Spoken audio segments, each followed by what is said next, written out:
जय माता दी दोस्तों, आज की कहानी मैं आपको सुनाने जा रहा हूँ। जब गोकुल में शंकर जी श्री कृष्ण के दर्शन के लिए पधारे। कृपया कहानी को ध्यानपूर्वक और अंत तक जरूर सुनिएगा।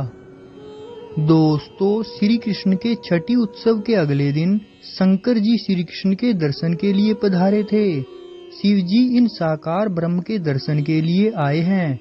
यशोदा माता को पता चला कि कोई साधु द्वार पर भिक्षा लेने के लिए खड़े हैं। उन्होंने दासी को साधु को फल देने की आज्ञा दी। दासी ने हाथ जोड़कर साधु को भिक्षा लेने व बाल कृष्ण को आशीर्वाद देने को कहा।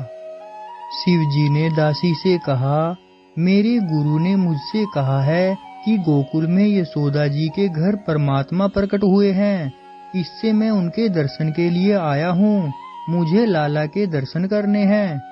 दोस्तों, ब्रज में शिशुओं को लाला कहते हैं, वह शैव साधुओं को जोगी कहते हैं। दासी ने भीतर जाकर यशोदा माता को सब बात बताई। यशोदा जी को आश्चर्य हुआ। उन्होंने बाहर झांक कर देखा कि एक साधु खड़े हैं। उन्होंने बागंबर पहना है, गले में सर्प है, भव्य जटा है, हाथ में त्रिशूल है। यशोदा माता ने साधु को बारंबार प्रणाम करते हुए कहा, महाराज, आप महान पुरुष लगते हैं। क्या भिक्षा कम लग रही है? आप मांगिए, मैं आपको वही दूंगी, पर मैं लाला को बाहर नहीं लाऊंगी। अनेक मनोतियां मानी हैं, तब वृद्धावस्था में यह पुत्र हुआ है। यह मुझे प्राणों से भी प्रिय है। आपके गले में सर्प है। लाला अति कोमल है, वह उसे देखकर डर जाएगा। जोगी वेशधारी शिवजी ने कहा, मैया, तुम्हारा पुत्र देवों का देव है। वह काल का भी काल है और संतों का तो सर्वस्व है। वह मुझे देखकर प्रसन्न होगा। माँ, मैं लाला के दर्शन के बिना पानी भी नहीं पीऊंगा। आपके आंगन में ही समाधि लगाकर बैठ जाऊंगा। भक्तों, आज भी नंदगांव में नंद भवन के बाहर आशेश्वर महादेव का मंदिर है, जहां शिवजी श्री कृष्ण के दर्शन की आशा में बैठे हैं। शिवजी महाराज ध्यान करते हुए तन्मय हुए। तब बालकृष्ण लाल उनके हृदय में पधारे और बालकृष्ण ने अपनी लीला करना शुरू कर दिया। बालकृष्ण ने जोर जोर से रोना शुरू कर दिया। माता यशोदा ने उन्हें दूध, फल, खिलौने आदि देकर चुप कराने की बहुत कोशिश की, पर वह चुप ही नहीं हो रहे थे। एक गोपी ने माता यशोदा से कहा कि आंगन में जो साधु बैठे हैं, उन्होंने ही लाला पर कोई मंत्र फेर दिया है।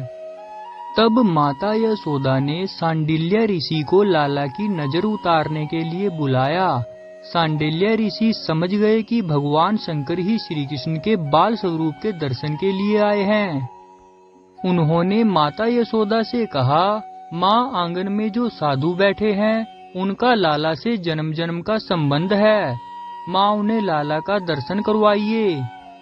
माता यशोदा ने लाला का सुंदर श्रृंगार किया। बालकृष्ण को पीताम्बर पहनाया। लाला को नजर न लगे इसलिए गले में बाघ के सुवर्ण जड़ित नाखूनों को पहनाया। साधु यानी जोगी से लाला को एकटक देखने से मना कर दिया कि कहीं लाला को उनकी नजर न लग जाए। माता यशोदा ने शिवजी को भीतर बुलाया। दोस्तों, नंदगांव में नंद भवन के अंदर आज भी नंदीश्वर महादेव हैं। तो भक्तों, इस प्रकार भगवान शंकर ने श्री कृष्ण के बाल स्वरूप के दर्शन किए।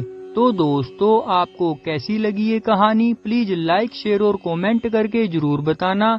और मेरी आने वाली कहानियों को सुनने के लिए चैनल को सब्सक्राइब करना और बेल आइकन को प्रेस करना ना भूलना।